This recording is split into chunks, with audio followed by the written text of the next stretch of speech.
86, 87, ಹ್ಮ್ 90 ಹ್ಮ್ 90 ಹತ್ತತ್ರ ಹ್ಮ್ ಇಸ್ಪಿಗಳು ಸ್ವಲ್ಪ. Okay, no problem. ಅದ್ರ ಕೆಲಸ ಏನು ಗೌಡ್ರೆ, ಶ್ರೀಮಾತಾ ಆಡಿಯೋಸ್ ಕೆಲಸ ಅಲ್ಲಿ ಏನು ಮಾಡ್ತಾರೆ? ಅಂದರೆ ನಾವು ಸಾಹಿತ್ಯ ಬರೆಸ್ತಾ ಇದ್ದು, ಇಲ್ಲ ಮೂಲ ಜನಪದ ಕಲಾವಿದರನ್ನ ಕರ್ಕೊಂಬಂದು ಸ್ಟುಡಿಯೋದಲ್ಲಿ ರಿಕಾರ್ಡ್ ಮಾಡಿ ಅದನ್ನು ಆಡಿಯೋ ಕ್ಯಾಸೆಟ್, ಕ್ಯಾಸೆಟ್. ಆಗ ಕ್ಯಾಸೆಟ್ ಲೋಕ, ಗೊತ್ತಾಯ್ತು. ಅದ್ಭುತವಾದ ಕ್ಯಾಸೆಟ್ ಲೋಕ. ಆ ಕ್ಯಾಸೆಟ್ಗಳನ್ನ ಮಾಡಿ ಅದನ್ನು ಎಲ್ಲ ಕ್ಯಾಸೆಟ್ ಅಂಗಡಿಗಳಿಗೆ, ಕರ್ನಾಟಕದ ಕ್ಯಾಸೆಟ್ ಅಂಗಡಿಗಳಿಗೆ ಸಪ್ಲೈ ಮಾಡ್ತಾರೆ. ಡಿಸ್ಟ್ರಿಬ್ಯೂಟ್ ಮಾಡ್ತಿದ್ರಿ. ಆಗ 13 ರೂಪಾಯಿಯಿಂದ ಸ್ಟಾರ್ಟ್ ಆಯಿತು ಒಂದು ಕ್ಯಾಸೆಟ್ಟು. ಆಮೇಲೆ 20 ರೂಪಾಯಿ, 21 ರೂಪಾಯಿವರೆಗೂ ಮಾರ್ತಾಯಿದ್ದೆ. ಹಾಗೆ ಕ್ಯಾಸೆಟ್ ಮಾಡ್ತಾ ಒಳ್ಳೆ ಸಂಪಾದನೆ ಮಾಡಿದೆ.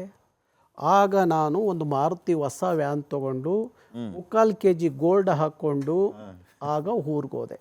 ಓ, ಊರಿಗೋದೆ. ಯಾರ್ಯಾರು ನಮ್ಮ ಅಪ್ಪಾಜಿ ಹತ್ರ ನನ್ನ ಮೇಲೆ ಚಾಡಿ ಹೇಳ್ತಿದ್ರಲ್ಲ ಅವರೆಲ್ಲ ಬಂದು ಕೂತಿದ್ರು ಅವತ್ತು.